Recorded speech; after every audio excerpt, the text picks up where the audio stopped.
All right, here we go. Today we have boxing royalty in the building. World champion in 2 different weight classes. Hall of Famer, Michael Spinks, a.k.a. Spinks the Jinx. Welcome to VladTV. All right, thank you. Longtime fan. It's an honor to sit down with you today. All right, nice to sit down with you. Well, it's your first time here. I want to start at the very beginning. So, born and raised in St. Louis. Mm-hmm. What was St. Louis like in the 60s and 70s? Well, where I lived, it was kind of tough. I got picked on growing up, and it was kind of tough. Okay, so your brother's Leon Spinks. Yes. How many kids total were there? It was 7 of us. 7? Yeah. Okay. And were your parents together, separated? They were separated. Okay. So were you living mostly with your mom? Yeah, with my mom. So how does a single mom support 7 kids? It was all right. She went to work at night sometimes, and my dad would come over. My dad would come over and be with Leon and myself. Okay.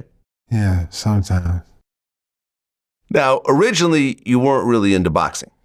Leon was the one that really took to it first. That's right. Okay, so what made you want to box as well? Well, Leon went to the gym and came back home and told me that he had went to a boxing gym to learn how to box. And I think the very next day, I went to the gym and tried to learn how to box myself. Okay, and how'd you do in the beginning? Yeah, that was the beginning. Okay. Of Leon and myself. Were you a natural, or did it take you a while to kind of get into your stride? I think I kind of got into it and learned how to do it. Okay, so you get into boxing, and you start out with Golden Gloves, and by 74, you were 18 years old, you won the 156-pound Golden Gloves light middleweight championship. Mm-hmm. At that point, did you think like, okay, this is going to be my career? No, I never thought it would be my career, but I knew I did like it. Okay, so you're doing Golden Gloves and you're winning all these championships, and then the tryouts for the Olympics come about. Mm-hmm. Did you think you were going to make it? I was gonna try. I was gonna try anyway. Okay, how'd you feel when you actually made the Olympic team? It felt pretty good. Especially with Leon and myself. Yeah, this was the 1976 Olympics in Montreal. Uh-huh. And you were in it, your brother Leon Spinks, and Sugar Ray Leonard. Yeah. Did you know Sugar Ray at that time? Yeah, I knew him. Okay, what'd you think of Sugar Ray? He was all right. I watched him box in all the tournaments that I fought in. Right. You know. But he was smaller. Yeah, he was a little smaller than me, yeah. Right, so you guys never fought? No. Okay, so you get to the Olympics, and you end up winning the gold medal. Mm-hmm. How did it feel to get a gold medal for the United States in the Olympics? It felt good. It felt pretty good. Especially, I fought a Russian, and in Russia, we had a trip to Russia out of St. Louis, and his name was Rufat Reski, was his name, and he beat me in Russia. Oh. He beat me there, and I owed him a butt whooping. I owed him really bad a butt whooping, and so I had him in I think in the finals. Yeah. Of the boxing in the Olympics, and I owed him a butt whooping for beating me in Russia, and I just knew I had to get him. Yeah, and what people may not realize was during that time, that was like the Cold War between Russia and America. Sure was. So that's right. All the Russians hated Americans, and all the Americans hated Russians, and I was a Russian kid at the time, so I got picked on a lot just because my name is Vlad. But winning against the Russians made it that much bigger. Mm-hmm. Getting that gold medal for America against Russia in boxing Yeah. was a big deal back then. Mm-hmm. And your brother Leon Spinks, he got a gold medal. Yeah. Sugar Ray Leonard got a gold medal. Gotta go. And you actually said this is the best, Olympic team ever in terms of boxing. I think so. Who else was on the team? That's it. Howard Davis. Howard Davis. Howard Davis and what was his name? I can't remember all these guys. And we had Clinton Jackson. I think he won. Okay. I think. And we had a lot of guys. Leo Randolph, he was there. Mm-hmm. And Heidi, he was part of the team. Mm. And I can't think of all these guys, but yeah, we had a number of them. So you win the gold medal, but you're still an amateur at the time. Mm-hmm. So you come back to the U.S. and you end up having to go work at the chemical factory in St. Louis. Mm-hmm. So was there a big parade or anything else like that? No, I went back to washing dishes. Yeah. That's why I was washing dishes in St. Louis. And then I went back to the chemical plant. Oh. I went back that then. But that's crazy. You win a gold medal for America, and you're going back. You said you were scrubbing floors, cleaning toilets, like that type of thing? Yeah. Was that a humbling experience? In the kitchen. Right. In the kitchen at the hotel. I worked at the Holiday Inn. Wow. Yeah. I mean, was that a humbling experience? You just won this gold medal, and now you're... It was all right. I liked the jobs that I had. Okay. Washing dishes and all that crap. Okay. So when you come back, you're 18 years old. Does Leon turn pro right away? I don't think so. How much time passes before he goes pro? Because he goes pro first, right? Because Leon was Leon was a Marine. Ah, okay. He was a Marine, and Leon. I asked Leon, was he going to turn pro or whatever, and I think Leon told me yes, and I think Leon turned before I did. Right. And then I got a guy. As a matter of fact, Butch Lewis was his name, mm-hmm. that came and signed me up. I think he got Leon first and then came to St. Louis and got me. Okay, so now both of you guys are pro. Uh-huh. But Leon is on the fast track mm-hmm. for the heavyweight championship. Yeah. So after only 8 fights, he ends up getting to fight Muhammad Ali. Mm-hmm. This is 1978. And he's on the main card and you're on the undercard. Yeah. Now, this wasn't Ali at his prime. He was older at this point. Yeah. But he still had the heavyweight championship. Yeah. So coming into this fight with everyone in love with Muhammad Ali, mm-hmm. how are you guys being treated? Well, I can't remember how we were treated, but Leon, he had enough guys. I was at ringside rooting for my brother Leon. Yeah. So it was a lot of people rooting for Leon. Really? Because it's a lot of people that didn't like Muhammad Ali. Okay. Yeah, so I was rooting for Leon and at ringside, and I kept telling Leon what to do, what punches to throw, and all that stuff. Well, this fight between Leon Spinks and Muhammad Ali was a big deal, and it ends up going 15 rounds. Mm-hmm. And Leon tagged up Ali pretty good. Mm-hmm. His face was bruised up and puffy, which you usually don't see with Muhammad Ali. Yeah. Usually he's pretty good at ducking and so forth. That's right. So he messed him up. Mm-hmm. And after 15 rounds, split decision, your brother is now the new heavyweight champion mm-hmm. of the world. Yeah.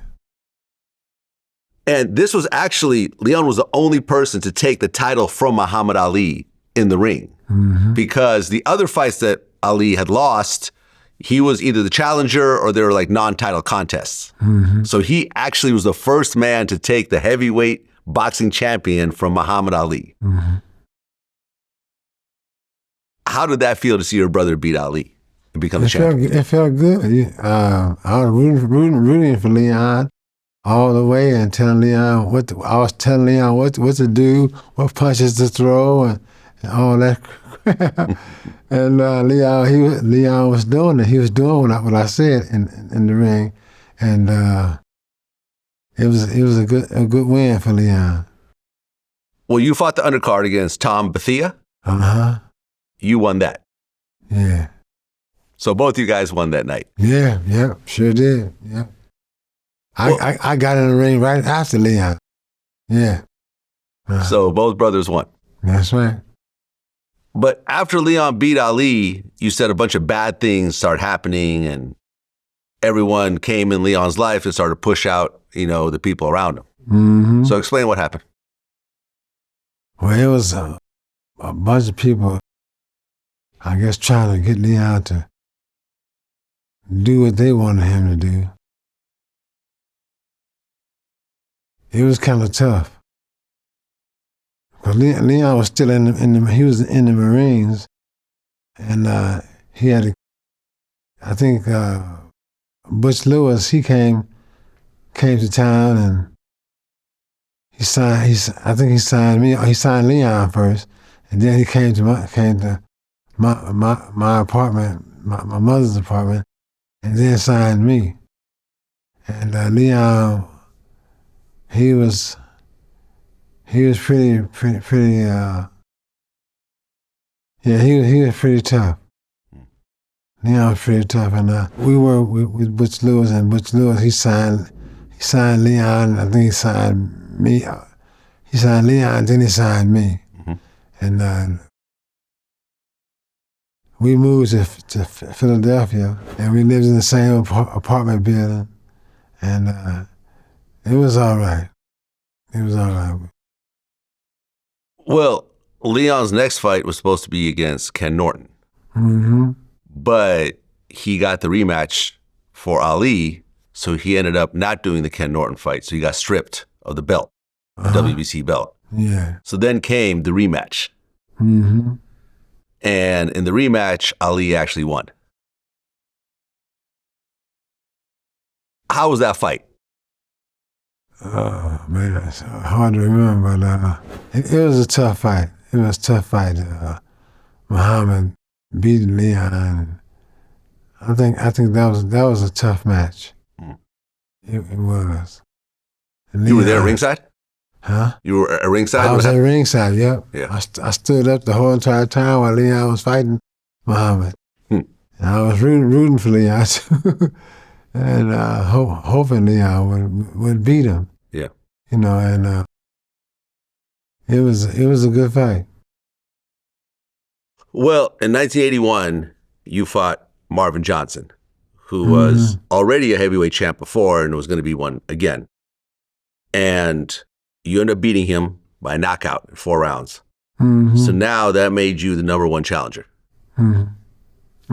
So then the next fight was with Eddie Mustafa Muhammad for the WBA light heavyweight championship. All right. How's that fight? It was all right. It was all right.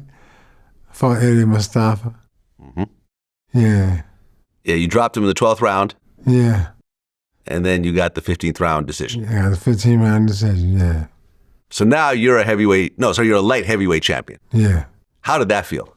Felt pretty good. Pretty good, yeah. Well, right around that time when you won the light heavyweight championship, Ali had his last fight with Trevor Berbick. You watched that fight? Yeah, I watched that too. I watched both of them. People were pretty angry with Trevor. Yeah. Because he beat the hell out of Muhammad Ali. Yeah, he sure did. And this was like an older Muhammad Ali. The Parkinson's had already set in. He was talking slowly and so forth. Yeah. And I just remember all the boxers I've talked to, like Larry Holmes or Mike Tyson, they all just hated Trevor Berbick for that. Absolutely hated him. Did you feel the same way or not really? I don't think so. Yeah. I don't think so. Yeah, I mean, in fact, I remember when I interviewed Tyson, I think we talked about how when he was in the ring, getting ready to fight Trevor Berbick, Muhammad Ali was there, and Muhammad Ali like whispered to him like, "Yeah, beat the hell out of him," and he basically did it because he felt so angry what he did to Ali. Yeah. And I remember I interviewed Larry Holmes, and we talked about Trevor Berbick. The way he died, he got beaten to death by like his nephew or something, like a metal pipe. Wow. And Larry Holmes said, "Good, God don't like ugly." He got what he deserved. I've just never seen this type of hatred towards a boxer that Trevor got. Wow. I don't know. Yeah. Well, you win the WBA championship, and now you become a star in the boxing world. You're showing up on magazine covers and getting big interviews and everything else like that. How did that feel to be in the limelight? It felt pretty good. The coach that trained me in St. Louis, he came to all the fights. Came to the fights that I had in professional. Mm-hmm. He came to fights to root me on, yeah. Yeah. Mm-hmm. So the next fight was with Muhammad Kawi for the undisputed light heavyweight championship. Mm-hmm. So you're starting to train for this fight, and you're married at the time, and you have a young daughter, and then a tragedy happens. Your 24-year-old wife, Sandy Massey, she dies in a car crash. Yeah. How did you feel when you got that phone call? Yeah, it was bad. It was bad when she had a car crash. And my little girl, I was worried about her not seeing her mom no more. It was pretty tough. She was only 2 years old. Yeah. So now you're a single dad. But she was looking for her mother. She said, "Daddy, where's mommy?" Yeah. She kept asking me where her mom was, and I said, "Well, I forgot what I said, but I did. I said she's all right." Well, yeah. While you're in the dressing room preparing to fight Muhammad Kawi, your daughter was there, and I guess she asked you if mommy was coming to see the fight too. Right. She did. She did ask me, "Where's mommy?" She kept asking me that. Yeah. How hard was that, hearing your daughter say that right before you got to get in the ring? It was tough. I think I started crying. Really? Yeah, because she was missing her mom. Yeah. Yeah. Well, you get in the ring and you start to dominate the fight. You did get knocked down for the first time in the 8th round, but ultimately you won by unanimous decision. But Kawi actually, thought he got robbed. He said that you ran like a thief. Yeah. I used to box Braxton. I used to box Braxton darn near every day in Joe Frazier's gym. And I used to beat him up then. I used to beat Braxton up in Joe Frazier's gym, and I sparred with him a lot. So yeah, I had his number. Yeah. Okay, so next year, 1984, you fight Eddie Davis. You win that again to become the IBF light heavyweight champ. So you're now getting titles on top of titles. Yeah. Was the money coming in at this point? Well, I was making some. Yeah? Yeah. Well, you and Kawi were supposed to have a rematch, but I guess he got injured during training, so it never happened. Yeah. So that rematch just never occurred. Never occurred. You think he's still salty about that? Probably so. Yeah. You're fighting the light heavyweight, but around that time you decide to move up to heavyweight? Well, my promoter, Butch Lewis, he talked me into that. Okay. Yeah, he talked me into it. How much weight did you have to bulk up in order to go from light heavyweight to heavyweight? I had, let me see. I had to bulk up a little bit. Okay. Yeah. Were you worried? Because, Yeah, You had been fighting light heavyweight this whole time, and now you're fighting the heavyweights, and it's an unlimited weight class, right? I was worried. I was worried a little bit. Yeah. I was worried a little bit, yeah. Okay, because Larry Holmes had beaten your brother, Leon Spinks. Mm-hmm. So you challenged Larry Holmes. Yeah. Did you hate Larry Holmes at that time? I didn't like him because he beat my brother. Yeah. Right. At the time, Larry Holmes, he was trying to tie Rocky Marciano's record, 49-0, as a heavyweight. Uh-huh. When Leon got knocked out by Larry Holmes, you tried to jump in the ring? Yeah. So you're just wilding out. I tried to, but my buddy Nelson, he jumped on my back where I couldn't get in the ring. Yeah. How'd you feel going into that fight with Larry Holmes? I was kind of worried, because Butch Lewis, he told me that I could beat him. I said, all right. I just went along with it. Because Larry hits hard. Yeah. He was hitting pretty hard at the time, I think, and I just had to do what I had to do. Well, it goes all the way. You end up winning by split decision. Mm-hmm. And it was a controversial decision. Mm-hmm. Some people thought that maybe Larry had just, edged you out a little bit, but this happens with split decisions. People are going to say what they're going to say. Mm-hmm. How did you feel about that fight? Did you feel like you won that overall? I felt I had won the fight. Yeah. Yes. And you got $2 million for that fight. Mm-hmm. Was that the biggest paycheck you had gotten? Yeah. Mm-hmm. Did you buy anything crazy with that money? No. Nah? I gave my mom a nice little piece of it. Okay. Yeah, because I always took care of my mom. Yeah. Well, yeah, after that fight, Holmes said that he's retiring, even though he did come back a little bit later. So you almost forced him into retirement. Yeah. So around that time, Leon got the opportunity to fight Muhammad Qawi for the WBA Cruiserweight Championship. But unfortunately, he lost by TKO in the 6th round. Mm-hmm. And that was actually the last time that Leon got a championship opportunity. Mm-hmm. Did he feel like his boxing career was coming to an end at that point, or do you think there was more there? I'm not sure. I'm not sure what Leon thought of at the time. But, yeah.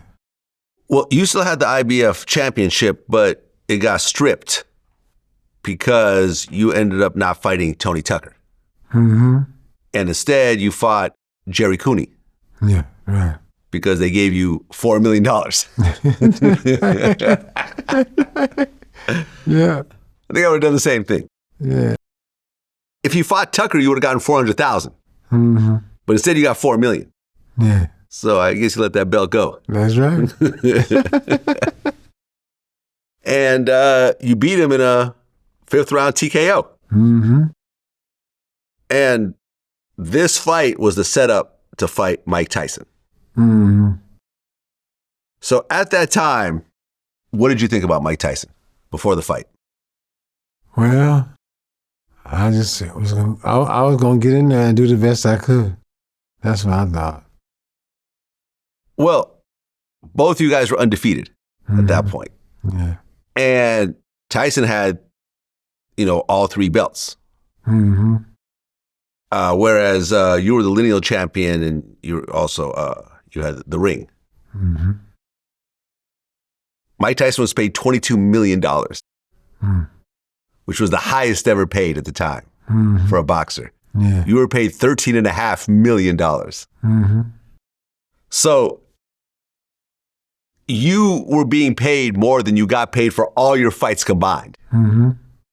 Huge payday. And this was like a huge anticipation because Mike Tyson was knocking people out, but people felt like he didn't really have a real, hardened champion to fight against at that point. You were supposed to be that guy.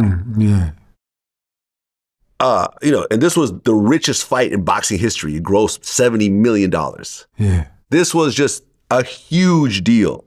Mm-hmm. Like, in fact, it surpassed the 1987 Super Bowl as the highest grossing single day sporting event in history. Yeah. The whole country was watching this. Mm-hmm. How much pressure did you feel coming into this? Because this was not like your other fights. You're right. I felt pressure. Yeah? I felt pressure. How was your training camp? I had a lot of guys that I was sparring with that was pretty tough. They were pretty tough. And I had heavy weights. I was trying to get ready. It was tough. Well, you were the 4-1 underdog in the fight, but Muhammad Ali actually predicted that you would win. Mm-hmm. Did you and Ali have a relationship at that point? No, he just was rooting for me. That was the thing. Okay. Yeah, Muhammad, he was rooting for me. Yeah. Mm-hmm. Well, your manager, Butch Lewis, started what they say playing games with Tyson, and they asked for his hands to get rewrapped. Yeah. And I guess Tyson was so pissed off that he punched a hole in the wall. You heard about this? I heard about it, yeah. So you got an angry Mike Tyson now coming into the ring. What was your game plan for this fight? I was going to do the best I could. You know? I didn't really have a game plan. I just knew I had to do what I did in the ring and try to beat him. What was different about Mike Tyson than all the other boxers? Well, he was hitting pretty hard, and I heard that he was on steroids. Okay. I heard he was on steroids, so I knew I had my hands full. Were they doing drug testing during that time? Yeah, I think so. Okay, but he passed the test. I think he did. Yeah, sure. Okay. So this fight starts, and 91 seconds later, it was over. He had like one knockdown. You got back up, another knockdown, and then the fight ended. Yeah. Do you feel like you could have approached the fight a little bit differently? I don't think so. I probably should have ran around the ring and tried to get him that way. Well, your trainer, Eddie Futch? Eddie Futch. Eddie Futch. Well, your trainer, Eddie Futch, felt that you kind of abandoned the game plan because he felt that you were trying to get Tyson's respect by standing toe-to-toe with him. Any truth in that? Probably so, yeah, probably so. So you're trying to prove something to Tyson as opposed to moving around a little bit? Yeah. Right, so this is your first professional loss. After the fight, how did you feel? After losing, that was my first loss. Yeah. So, yeah, I felt a little funny. Some people have accused you of throwing the fight purposely against Tyson. What do you say to that? No, I didn't throw the fight. He hit me. He hit me. And Tyson, he was on steroids. So I knew I had my hands full. So that's how I went in. I went in with knowing that he was on steroids and I could possibly lose the fight. But I didn't think about losing. Yeah. I thought about whatever I can do to win. Well, a month after that fight, you retired. And you were only 32 years old at the time. You had more fights in you. Yeah. Why did you decide to retire at that point? Was that 13.5 million so big that it was like, okay, I can live off this forever at this point? No, it's just that I lost the fight, and that was my first loss. So I just had a terrible time swallowing the fact that I lost to Tyson. Well, but almost all the great champions lose. at one point. Yeah. Muhammad Ali had lots of losses. Mike Tyson ended up losing later on. Yeah.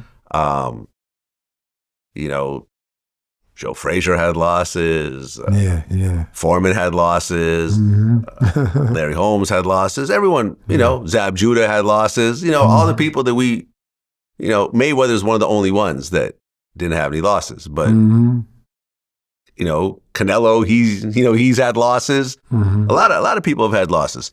Yeah. What was it about this loss that made you just say, I'm not getting back in the ring? I think I said to myself, if I ever lose a fight, I would retire. Huh. So that was your plan all along? Yeah. Okay. I think that's how it went. Yeah, I said, if I lose, I'll retire. What was life like after you retired at 32 years old? You're still a very young man at the time. A lot of people was teasing me about losing to Tyson. And I think it kind of bothered me a little bit. You retire, and a few years later, another tragedy happens. Your nephew, Leon Spinks' son, Calvin Spinks, he was driving home from his girlfriend's house. He ends up getting killed in a shooting. And he was an aspiring fighter himself as well. He had just turned pro. Yeah. And just had like two pro fights. How did you feel when you got that phone call? I didn't feel too good. Yeah. Yeah. Were you close to your nephew? Yeah, I knew him. Did they ever catch the guys who did it? I don't think so. Not that I know of. That's sad. Yeah. That's sad. Well, Leon's other son, Corey Spinks, ended up getting good at boxing. Yeah. And ended up winning the undisputed welterweight title. And became an IBF junior middleweight champion twice. And then in 2004, he had the famous showdown with Zab Judah, where the first fight, he won it, and then Zab won the second fight. Were you at those fights? I don't think so. Did you watch them, though? I watched them, yeah. What was your assessment of Corey Spinks? He was all right. He can fight. He can fight. You can fight? Yeah. Yeah, it just seems like a lot of people in this family. You and your brother, and then his two sons, and a lot of boxers in the family. Yeah, a lot of boxers in the family. That's right. You have kids? Yeah. Boys? I got one boy. Okay. Yeah. Girls? I got two girls. Okay. Yeah. Did you ever want any of them to box? No. Why is that? I just didn't care for it. Well, your brother retires, but they said by 2005, he was 52 years old at the time. He was living in Columbus, Nebraska, and he was working as a janitor at a YMCA and a McDonald's. Is that true? And who was that? Your brother, Leon. I didn't know anything about that. Really? I mean, was he struggling after he retired financially? Not that I know of. Well, in 2011, you ended up suing your promoter, Butch Lewis, after he died. And I guess that you claimed that he didn't properly manage $24 million that you earned in the ring, and he violated the agreement. And you also sued Robert L. Johnson, who was the founder of BET. And I guess he was one of the executors of Butch Lewis's estate. So what exactly happened? What was the reason for that lawsuit? I can't hardly remember. Well, I guess he was supposed to continue paying your bills, but then at one point that stopped, and then you end up not having health insurance and so forth. What ultimately happened with that lawsuit? Did you win or lose? I think I lost. Oh, really? I think I lost. So do you think that Butch Lewis stole a lot of money from you? I didn't really know. Okay. Do you feel like if you look back at it yourself, do you feel like maybe you should have managed the money yourself? And made sure not to trust other people with it? Because you hear the story over and over again about people getting, boxers getting ripped off. I mean, That's right. when I interviewed Holyfield, his own sister took a mortgage on his mansion in Georgia without him knowing. And by the time he found out, he had to foreclose on the whole house. You know what I'm saying? Yeah. So people stealing from boxers is nothing new. No, you're right about that. So, Mike Tyson claimed that Don King stole a bunch of his money and ended up beating up Don King at one point. And, Yeah. do you think boxing is just a dirty business? I think it is kind of shady. Yeah. You can have, I think so. Well, Leon, by 2012, he was 60 years old.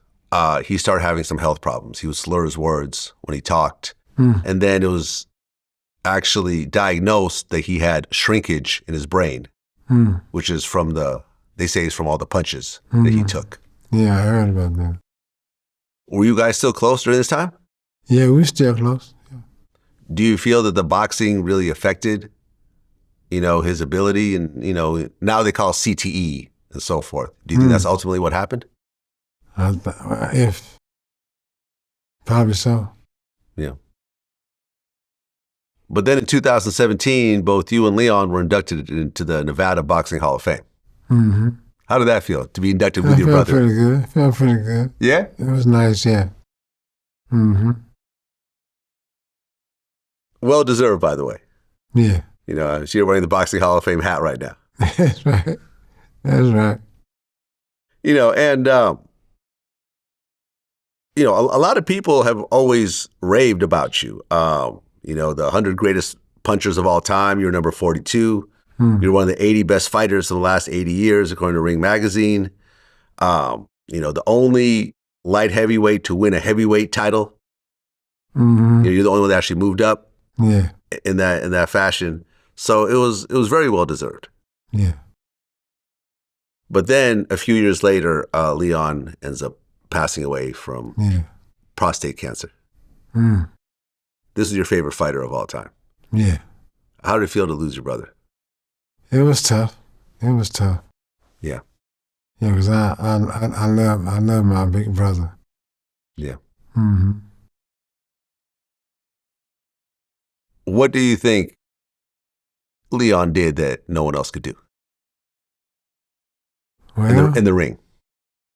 He was a light heavy, I think. He was a light heavy that fought Muhammad Ali. And not many people beat Muhammad Ali. And so Leon did. Do you think you could have beat Muhammad Ali at that time? Myself? Yeah. No, I don't think so. No? No. Okay. Because Jinx the Spinks was actually the nickname for your right hand, right? Right. That's right. That's right. Yeah. Well, a legendary career. And, the fact that you ended it so early, which ultimately I think was a good thing for your health.